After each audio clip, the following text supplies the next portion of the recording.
Maintenant, pour la seconde tâche, ok, pour la seconde tâche, on ira toujours au menu principal. Parce que ouais, le lien qui est envoyé dans le groupe, quand vous cliquez, ça donne ça. Maintenant, voici la seconde tâche. Et bon, pour le second NFT, bien sûr. Maintenant, lorsque vous avez ce second fait, là, vous allez juste faire le trading. Et c'est pas si compliqué pour le faire. Vous allez d'abord faire le dépôt. C'est toujours Ethereum Arbitrum que vous allez utiliser. Maintenant, pour faire le dépôt, lorsque vous tombez sur le site, ouais, moi je l'ai déjà fait, ça tout est mis en vert. Et ça, ici, Clément, ça dit, il y a déjà fait les tâches, il y a déjà effectué les tâches. Maintenant, chez vous, ça va mettre, comme d'habitude, not éligible en préposition. Et chez vous, ça va mettre flèche, la flèche cyclée, flèche cyclée. Donc, on dit make a perpetual trade, make a deposit on. Bon, ici, on dit de faire, lorsque tu effectues un dépôt sur le site du trade là, tu effectues la tâche comme ça. Et c'est cette partie sera en vert. Si c'est pas en vert, tu viens cliquer sur la flèche là et ça va se mettre en vert. Non, c'est une chose, on dit make a perpetual trade, donc de faire un trade. Ouais, pour faire le trade, bon, pour le faire, vous cliquez sur ça. Bon, normalement, si vous n'avez pas encore fait effectuer la tâche, lorsque vous cliquez ça, ça vous envoie directement sur le site. Mais comme moi, il est déjà fait, ça me donne ces petits détails. Lorsque je clique sur détail, il doit y avoir une partie où ça va mettre le lien. Le lien sur lequel vous cliquez, voici le lien ici. En bas du call to action là. Vous cliquez sur le lien et puis ça vous amène sur le site. Maintenant, pour le site, la première des choses, c'est de faire le dépôt. Ouais.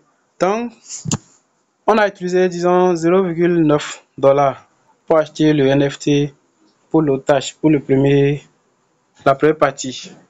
Donc, ici, moi, je vous conseille, bon, entre 0,5 ou 1 $, mais moi, je vous conseille environ 1 $ que vous allez faire le dépôt. Le dépôt, quoi. Vous allez d'abord connecter votre portefeuille. Il doit y avoir un bouton ici pour connecter votre portefeuille. Vous allez confirmer pour connecter le portefeuille. Une fois que le portefeuille est connecté, je vais encore enlever ça de version ordinateur. Une fois que le portefeuille est connecté, vous tombez sur cette partie. Lorsque vous tombez sur cette partie, vous allez d'abord faire le dépôt sur le site. Le fait de faire le dépôt sur le site, ça fait une des tâches que vous avez effectuées comme ça. Et la seconde tâche, c'est de faire le trading maintenant. Maintenant, pour faire le dépôt, ouais, vous allez connecter votre portefeuille. Vous cliquez ici là, sur connecter portefeuille. Une fois que vous avez connecté votre portefeuille, oh mince.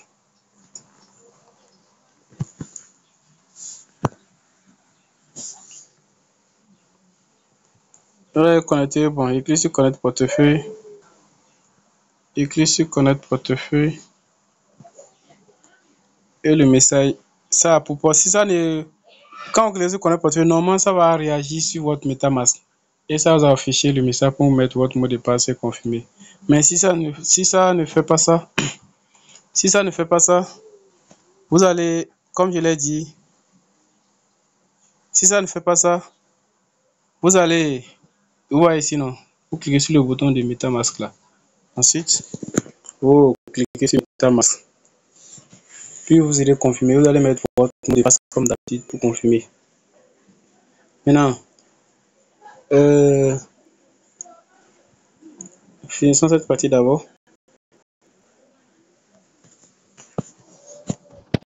Vous allez mettre votre mot de passe pour vous connecter.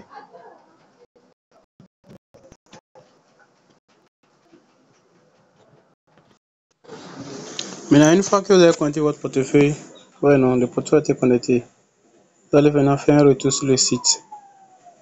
Faites un retour sur le site. Des fois, si vous arrivez ici, vous faites un retour, ça ne marche pas. Vous allez cliquer sur les 3 points, cliquez sur historique pour voir la dernière partie où vous étiez. Bon, moi j'ai fait le retour et voici ce que ça a donné. Non, si votre portefeuille est connecté, ça va normalement afficher, ok, ça va afficher normalement l'adresse de mon portefeuille. Ouais, non, c'est ça ici. Ça va afficher l'adresse de portefeuille. Maintenant, vous allez faire le dépôt. Pour faire le dépôt, je crois que je vous suggère de mettre ça en version ordinateur. Pour mettre ça en version ordinateur, vous cliquez sur les 3 points. Ensuite, vous cliquez sur version pour ordinateur. Maintenant, ça s'agrandit pour que l'option à utiliser pour faire le dépôt là s'affiche. Voilà. Je vais zoomer ça, vous allez voir. Voilà ça ici. C'est là affiché dashboard là. C'est là où cliquez. Cliquez sur dashboard. Ensuite, lorsque vous cliquez sur dashboard, ça vous donne ceci.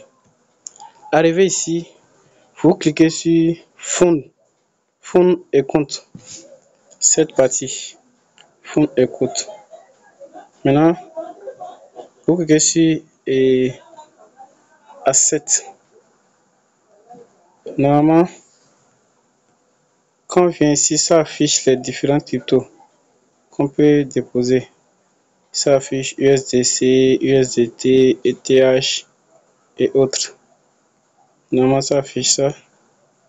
Donc, vous voyez, ça me demande de connecter un compte portefeuille. Donc, il faut que je connecte le portefeuille afin d'avoir accès à tous ces trucs. Maintenant, lorsque je clique sur MetaMask, j'irai encore confirmer sur MetaMask qu'on a fait pour l'autre. Maintenant, là, c'est vous vous connectez, vous signez. On dit de signer, vous signez, vous acceptez. Maintenant, on ira maintenant sur le site. Vous faites retour pour aller sur le site.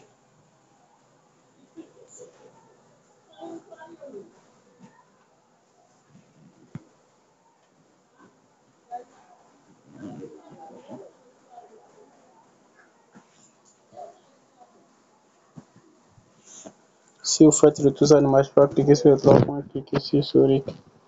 Et puis vous aurez la dernière partie où vous étiez, c'est ça ici. Vous cliquez là.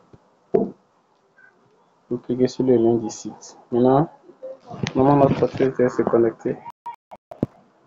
Si ça se connecte, normalement ça va afficher les différents trucs à déposer. Ça va mettre USDC, voilà ce que je disais. Ouais, non. Donc ça va afficher USDC, USDT, TH. Donc à vous de voir ce que vous voulez déposer. Vous voyez, c'est du réseau Arbitrum toujours. Donc, comme c'est ETH, vous cliquez sur Deposit. Lorsque vous cliquez sur Deposit, ça donne ceci. Normalement, automatiquement, ça affiche le solde de votre portefeuille ici. Maintenant, vous mettez le montant dans la case là. Bon, vous mettez le montant qui est là, qui est dans votre portefeuille. Moi, chez moi, ici, c'est 0.402. Je clique sur Deposit. Moi, j'ai déjà fait la tâche là. Hein. Et ça affiche ici. Lorsque ça affiche ici, normalement, ça devait réagir encore sur votre MetaMask pour confirmer. Mais si ça ne réagit pas, vous cliquez à nouveau ici. Ouais, non, ça m'a affiché encore quelque chose à... Ouais, non. Vous cliquez là. Ensuite, MetaMask. Puis, vous allez voir que sur MetaMask là, ça m'a affiché, ça va me présenter un truc. J'ai de notification. Vous me dites, ouais, non. Vous me dites de payer. Non, mais bon, chez vous, ne mettez pas le tout. C'est là que j'ai fait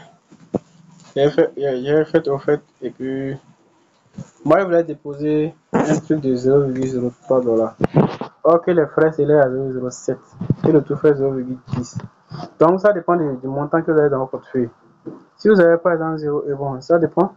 Si vous avez 0,201 ou bien 0,307 par exemple, vous allez mettre, vous n'allez pas mettre le tout quoi, vous allez mettre un peu pour réserver pour pouvoir payer les frais. Donc si tout est bon, vous cliquez seulement sur confirmer et le dépôt sera effectué. Maintenant, une fois que le dépôt est effectué, moi j'ai déjà fait la tâche, ok? Supposons que vous avez effectué le dépôt, vous retournez encore sur le site. Faites retour sur le site. On va se retourner sur le site. Et ça affiche votre solde ici. Ouais, ça affiche votre solde ici. On dirait que c'est mon trade là qui est gagnant, on dirait. Ça affiche votre solde ici. Maintenant, lorsque ça affiche votre solde ici, vous allez maintenant passer au trade. Pour passer au trade, vous cliquez là, c'est écrit perpétuel là. Et vous irez sur la partie des trades là. Ça vous tombez ici. Maintenant, vous pouvez trader n'importe quel crypto. Hein. Retenez que l'argent que vous mettez pour le trade là, c'est juste une somme que vous avez considéré perdre. Maintenant, vous allez tomber ici, Au fait, c'est sur Ethereum. Ouais, non, c'est sur Ethereum. Maintenant, vous allez d'abord changer le mode. Mettez ça sur Market, toujours. Si vous vous rappelez, pour acheter les cryptos sur les échangeurs, c'est sur Market. Dans c'est sur Market, vous tirez ça vers, vous tirez ça jusqu'à 100%. Maintenant, ici, l'effet de levier, vous pouvez modifier. Hein. Là, c'est mes cross là. Moi, chez moi, c'est 6x. C'est ça ici. Vous pouvez modifier, ouais. À vous, réduisez l'effet de levier. Ouais, non, réduisez. Si vous voulez, vous pouvez mettre plus. Hein. Mais si vous mettez plus, ça risque de vite liquider votre trade. Mettez un peu seulement. Non, lorsque vous faites, vous confirmez. Une fois que vous confirmez, vous revenez maintenant ici. Puis vous tirez juste à 100%. Si vous vous rappelez, pour acheter les cryptos, si c'est quand vous tirez tous les sortes qu'on a, puis vous cliquez sur Place Market Order. Et puis je crois que c'est tout. Et vous confirmez si ça demande de confirmer. Mais je crois que ça ne demande pas de confirmer. Vous cliquez sur moi, c'est fini. Donc si c'est fait, ça veut dire que vous avez effectué la tâche. Vous retournez maintenant sur le GALS. Pour aller vérifier maintenant, vous cliquez sur la flèche circulaire. Le GALS ici. Vous cliquez sur la flèche circulaire et ça se met en vert. Une fois que ça se met en vert, vous allez maintenant avoir accès au bouton bleu. Clim. Ça va mettre Clim NFT. Vous cliquez sur ça. Et puis, vous avez fini avec cette semaine. La deuxième semaine. On va suivre la troisième semaine.